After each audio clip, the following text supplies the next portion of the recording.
Okay, I am live. It's 5 o'clock Central European summertime, and I am here every day, every weekday in October at 5 o'clock to talk about dogs, dogs, behavior, dog training, anything about dogs. So today I've decided to talk about something that is it's listed as one of the most common problem behavior, which is barking. But first, I want to draw the winner. I'm not going to make a drawing, obviously. It's already you decided who is the winner of this week's competition. So let me explain. For those of you who haven't seen the lives, something about my camera. It's not really focusing today. Sorry about that.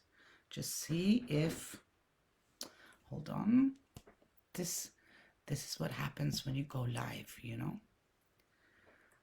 Okay. Yeah, I think it's better now. Okay.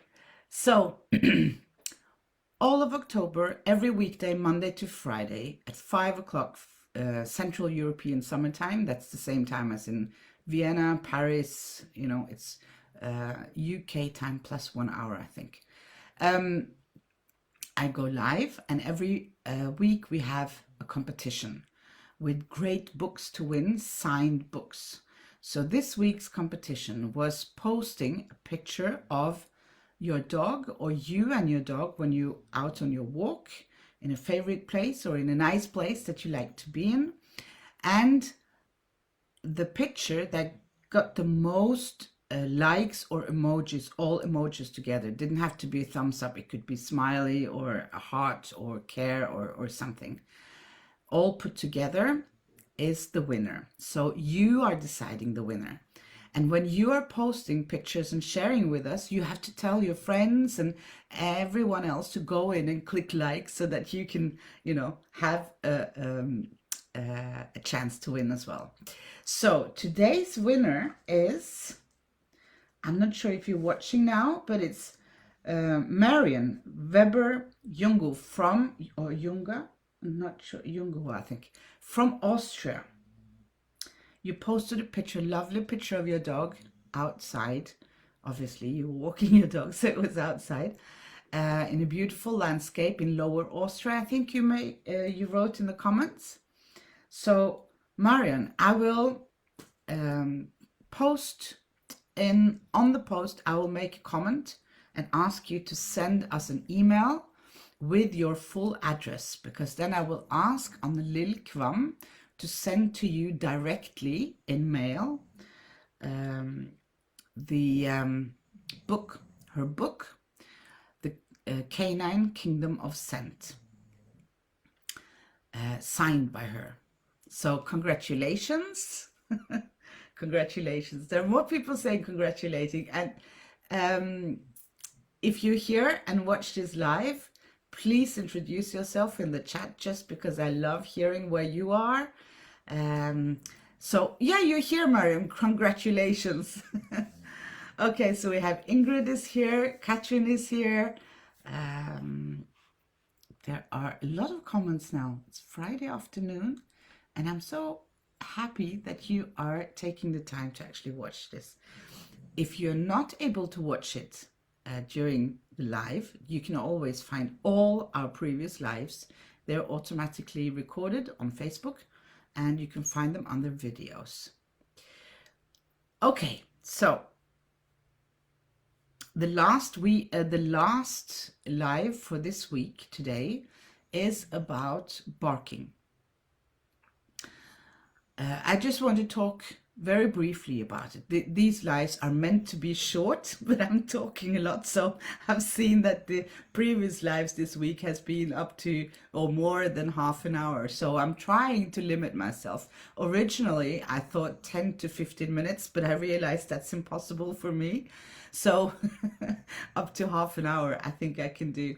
Some will be shorter, some will be longer. We have some guests for you coming up as well. So lots to look forward to. So barking. Okay. A lot of dog caretakers find barking a problem. So let me just start by saying that barking is a way of communicating something for a dog. It's a way of communicating. And if you want a dog that is barking as little as possible, because we can never prevent dogs from barking. We shouldn't have that as a goal to make them stop barking using the vocal language. I mean, of course, sometimes it's too much barking, and we can train that. We can definitely do something about it. But first, we need to know why your dog is barking. What's the reason for the barking? So my dogs are allowed to bark as a way of communicating. So they can bark to each other. They can even bark on people passing by where we live. Now I say dogs in plural, so I only have one dog now, but I used to have more than one dog, and they were naturally barking to each other when they were interacting. Not always, sometimes it could be one bark, it could be several barks. Also, that is the reason why I've for the past 20 years lived in places that is more suitable for having more dogs, because I want my dogs to be able to use their vocal language. Now, please note that I'm not talking about dogs standing barking, forever with no obvious reason. We will get back to that. But I want to manage my life so it's easier for me, less stress for me. And when I had many dogs, then I had to make a choice. Do I want to live in a central area, or do I want to live not that central, get into my car to go shopping and, groceries shopping and so on, and be more relaxed with having dogs? And I chose the latter because it's easier to, it's just a better way of living your life, I think. So, barking. First, we need to find the reason. If your dog is barking like 1 or 2 or 3 barks, when they see another dog or a person, let them, please let them. It's a way of communicating. It's a way to say hi, or I don't know what they're talking about, when your dog sees another dog. And again, now I'm not talking about dogs barking as you passing other dogs or anything, if it's part of a problem, behavior as such. I'm talking about generally throughout our everyday life that you need to expect, respect, and live with the fact that you have a living being in your house, and they also communicate with their voice. So when does it become a problem? It becomes a problem when it's too much. And too much for me is not the same thing as too much for another person. Some people don't accept any barking. So barking would be too much for that person. Other people, they accept a lot of barking. They don't care. They don't hear it. It's not a problem for them. So they accept more barking, and hence also maybe ignore the reason why the dog is barking so much. So for example, here where I live at the moment, there is a lot of farmers and hunters.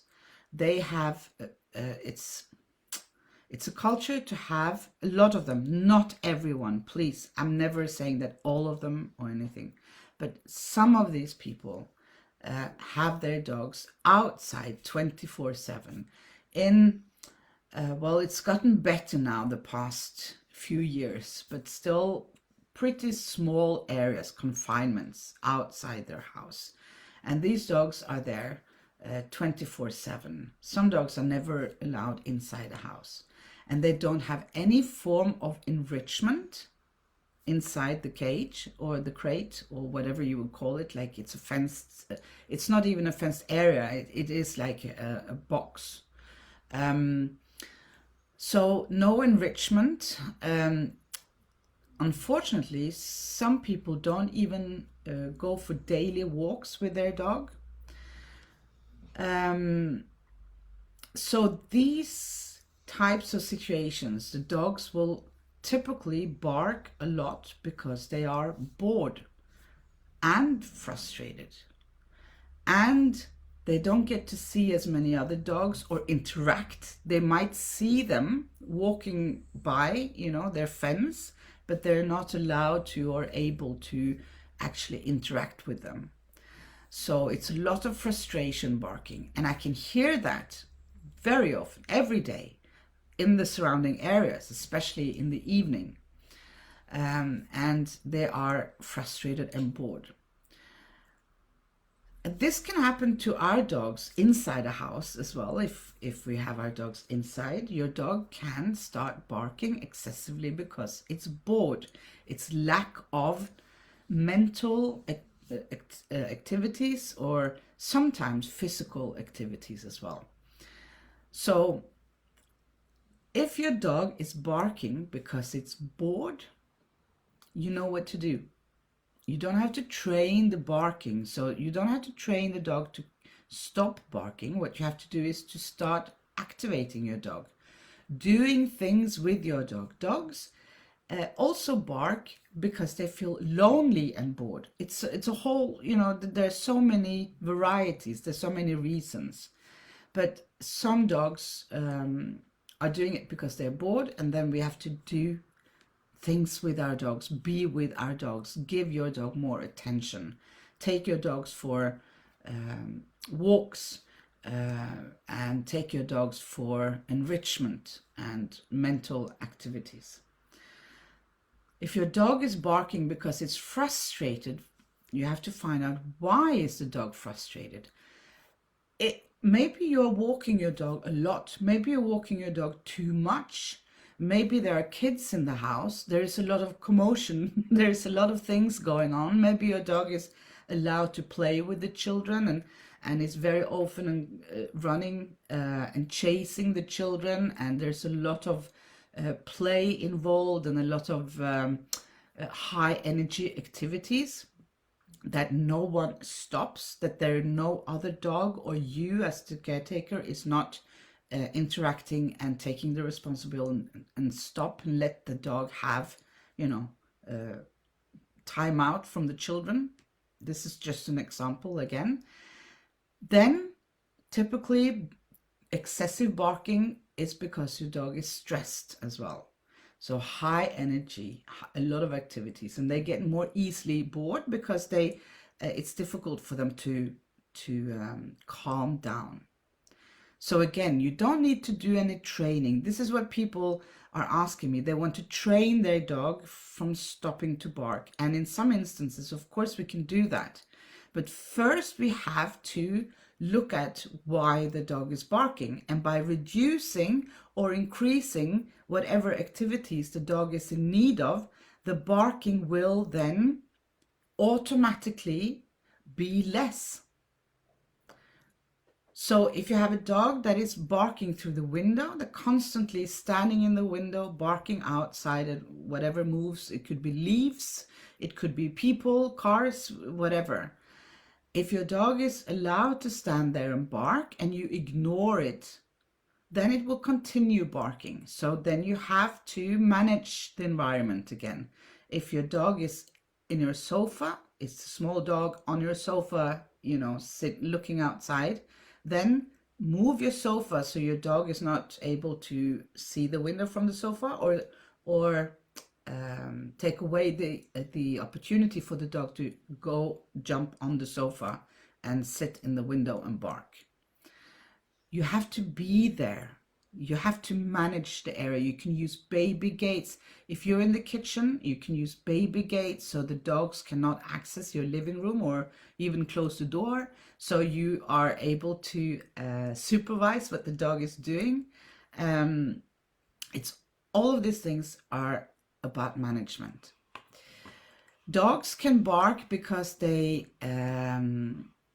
are in pain, of course. Dogs can bark because they are happy. This is so sad, I think, when customers ask me or want me to help them train and in some instances even punish their dog for barking when they come home because the dog is too happy. This happens quite a lot. It surprises me, I have to say. I'm very honest with you. And of course, no.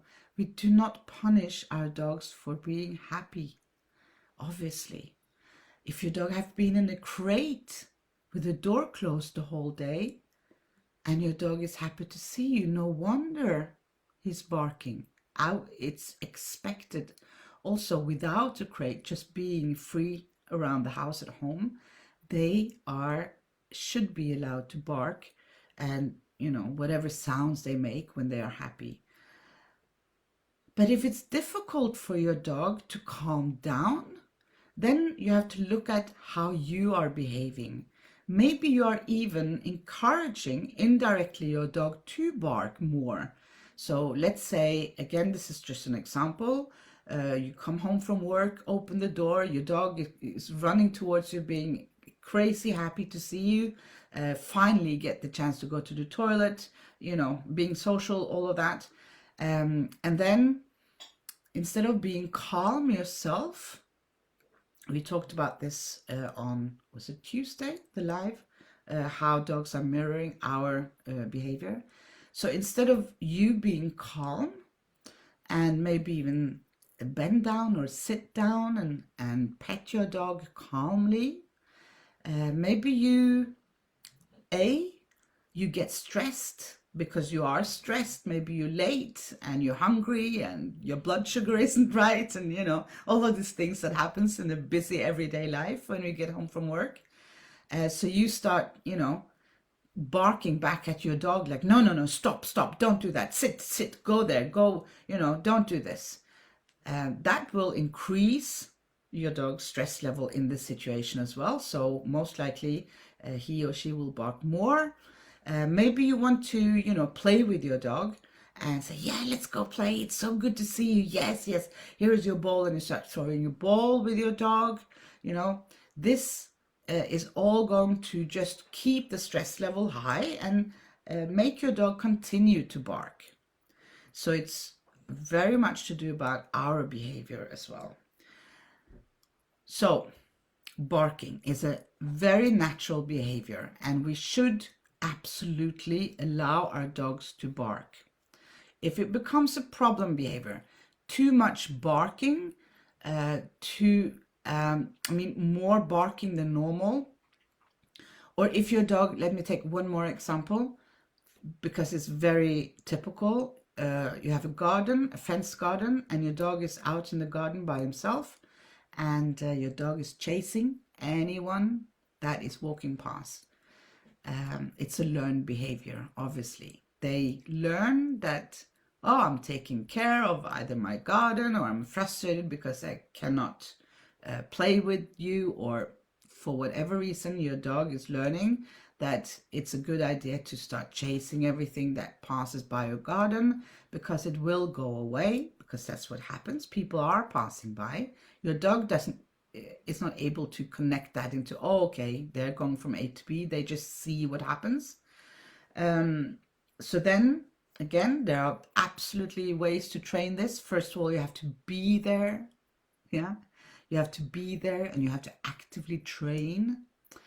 Also, if you have a dog on leash outside your house and you're not there and your dog is barking, could be because he's bored, frustrated, wants to, move around, or even go and greet whoever is walking past. So first, what is the reason for the barking? Then change either the environment. So by that I mean, if your dog is outside on a leash, tied up for a long time, take him inside, obviously, or be outside with your dog. Do more other kind of activities with your dog. If your dog is barking in the window, make sure that you take away the opportunity to go to the window, look out and bark while you are not there.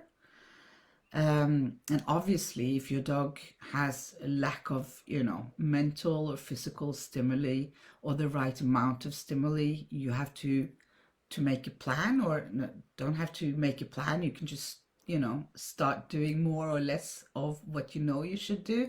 If you don't know what you should do, you should contact a good dog trainer that can help you make a good suggestions for things you can do. If you have kids and you suspect that could be a part of the problem, again, managing your environment, your home, your kids, to let your dog have more rest, have rest in areas of the house that your kids are not allowed to go, or even to disturb the dog. Have more better house rules for how to behave around the dog.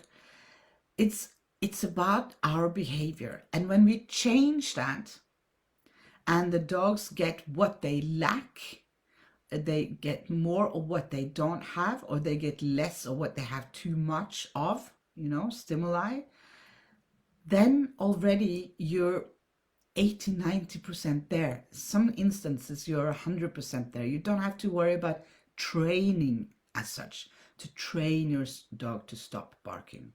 And this goes with so many behaviors: peeing inside, chewing on furniture, chewing on, stuff, whatever it is. So many behaviors. It's about giving the dogs what they need, and the right amount of what they need. And this could be exercise, mental or physical exercise. It could even be nutrition or feeding, like what they eat. It could be lack of, too much or too little socialization with other dogs or with you even.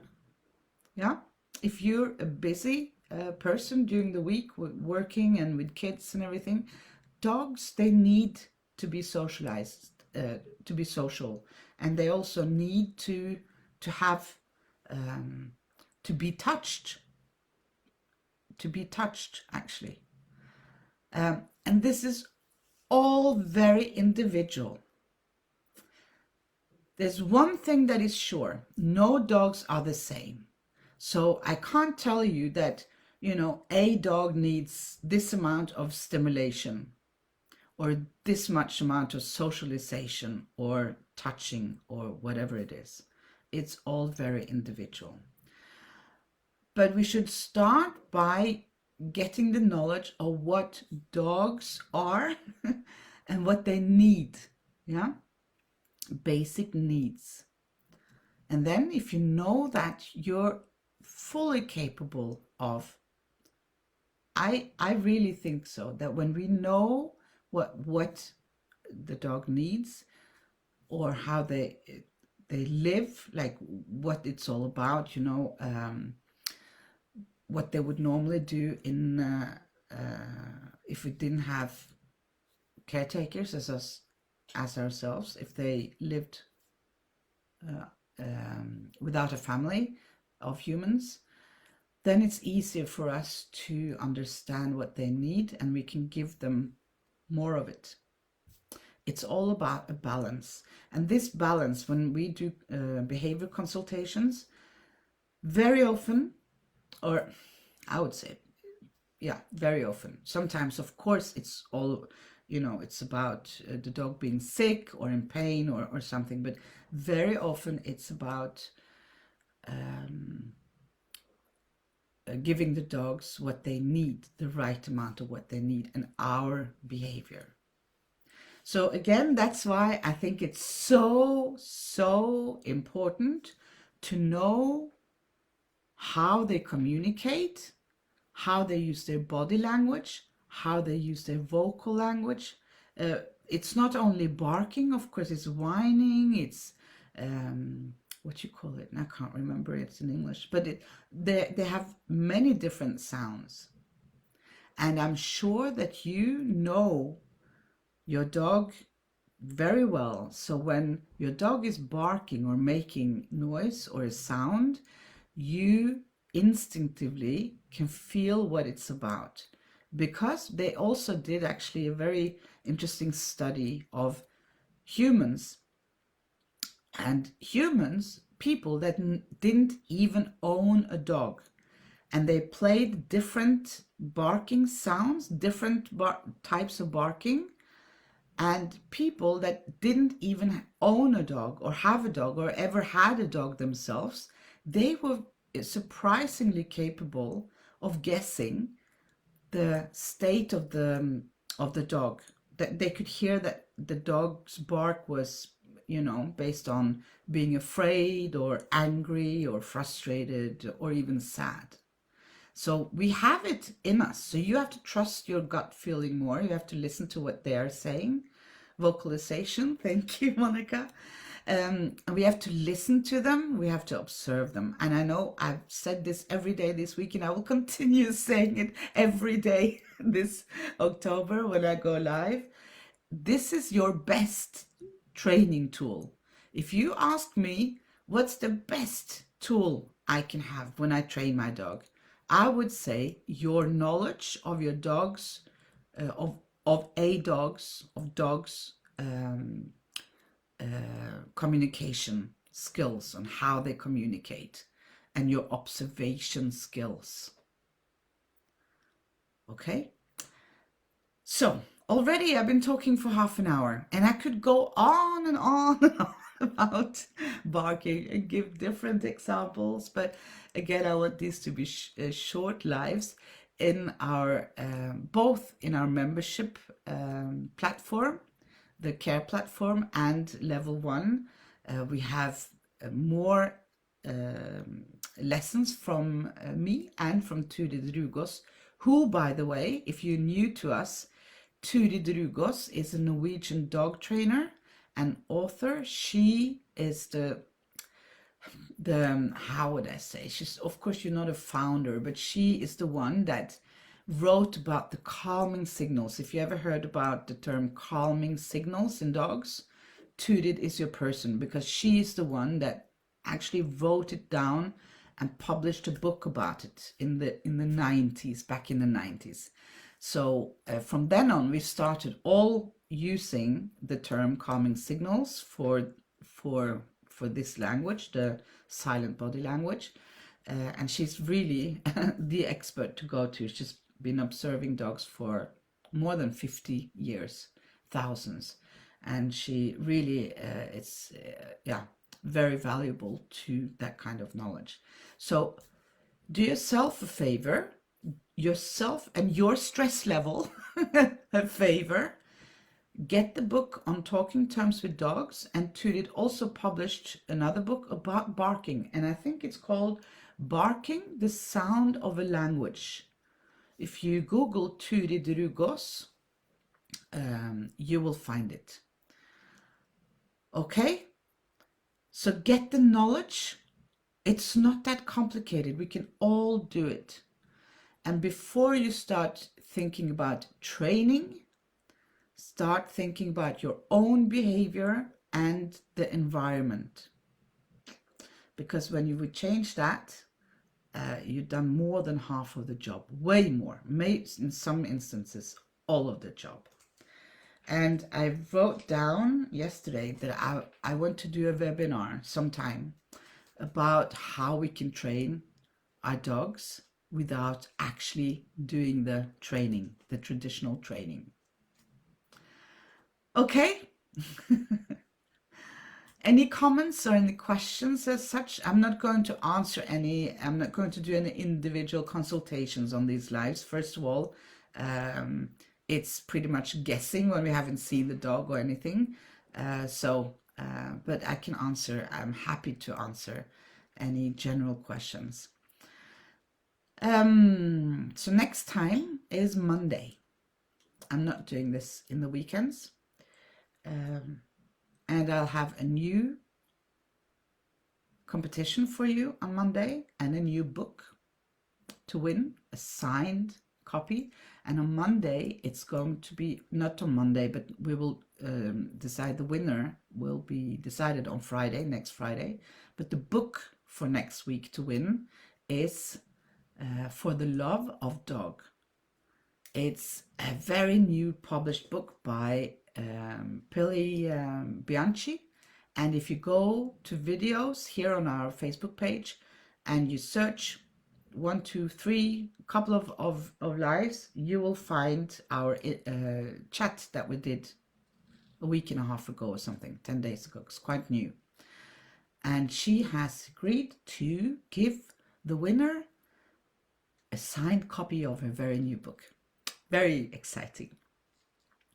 Exactly, Monica. Change our behavior and manage the environment. Really, that's one of the most important things. And that's what I learned when I got more than 2 dogs. That's when I really started learning about the importance of managing the environment. That's actually when I bought this house in the forest, because I realized I'm going to be the crazy dog lady. And I was right. Okay. Have a great weekend, everyone. Please do observe your dogs. Sit down, relax, go for nice walks. Let your dog choose. We talked about that yesterday. Where to walk, for how long to walk, and so on. Wear a long leash. I talked about that on Monday. At least 3 meters. And try to get your own and your dog's stress level down a bit. I can promise you very interesting things happen then, you know? Okay. Now I'm going to stop talking. Thank you everyone for watching. Have a nice weekend, and I'll see you on Monday. Monday at 5 CEST, Central European Summertime. It's still summertime, although it doesn't feel like summer in Norway anymore. But yeah. Thank you, Ingrid, and everyone who watched. Have a nice weekend. Bye.